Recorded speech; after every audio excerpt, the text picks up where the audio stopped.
मैं हरियाणा के लोगों को बधाई देना चाहता हूं। 10 साल का जो शासन रहा बीजेपी का, जिस प्रकार की उन्होंने काम किए, जिस प्रकार की कारगुजारी रही, आज पूरे हरियाणा के लोग ये महसूस कर रहे हैं कि कांग्रेस पार्टी को लाना ज़रूरी है। अगर हरियाणा की तरक्की चाहिए, अगर हरियाणा में रोज़गार चाहिए, तो कांग्रेस पार्टी आएगी तो हरियाणा में तरक्की होगी और रोज़गार मिलेगा। तो मेरे को लगता है इस प्रकार से दिन ब दिन कांग्रेस पार्टी की जो पुरजाना स्थिति बढ़ती जा रही है। और मैं ये भी कहूँगा, हो सकता है इस बार पिछले सालों की इसका सबका रिकॉर्ड तोड़ कांग्रेस पार्टी जीत प्राप्त करे।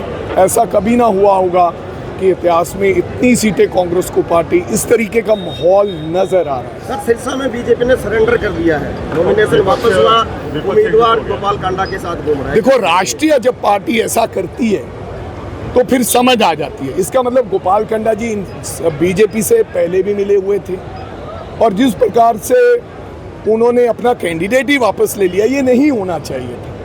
हर पार्टी के कोई ना कोई सिद्धांत होते हैं, लेकिन बीजेपी का ऐसा मेरे को सिद्धांत देखने को नहीं। और दूसरी तरफ अनेलो ने भी समर्थन कर दिया। पहली बार देखा है कि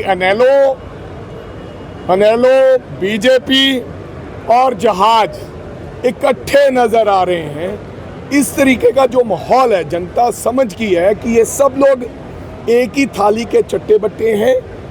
जनता इस बार इनको इस चुनाव में करारी हार देगी, क्योंकि गोपाल कांडा जी तो अगर जीत जाएंगे तो बीजेपी का समर्थन करेंगे। लोगों ने मन बनाया कि बीजेपी को नकारना है।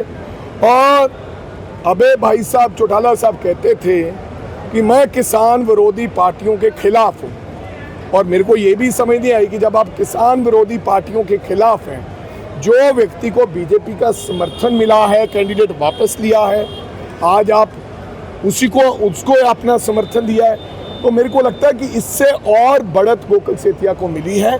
ऐसी जब लोगों को पता चलता है कि ये सब मिल गए, तो फिर ज़्यादा भारी मतों से लोग और जोर लगाकर गोकुल सेतिया को देगा। बीजेपी की क्या स्थिति देखती है? स्थिति बीजेपी की, जिस पार्टी ने, राष्ट्रीय पार्टी ने अपना कैंडिडेट ही वापस ले लिया, उसकी क्या स्थिति हो सकती है ये आप महसूस कर सकते हैं। पैसे बांटकर जो है चुनाव जीतने की भी बात की है। अरे ऐसे अगर व्यापारी जीतते हो तो फिर राजा वड़िंग तो अभी कोई नेता नहीं बनता था। बादलों के सामने लड़ते रहे, करोड़ों रुपया वो लाते थे। मैं नारा देता था, नोट अमीरों के, वोट फकीरों के, लूटो। मैं कहता था लूट का माल खाओ, क्योंकि इन्होंने मजदूरी करके पैसे नहीं बनाए, इन्होंने धंधा करके गलत तरीके से पैसे बनाए।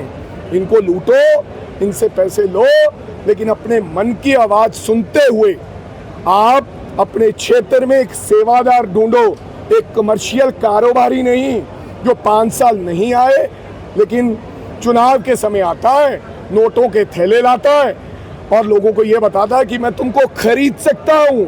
कल को तो अडानी और अंबानी, उनके पास इतनी संपत्ति है, वो 90 करोड़ लोगों को खरीद सकते हैं। फिर तो 90 करोड़ को आके वो खरीद लिया करेंगे।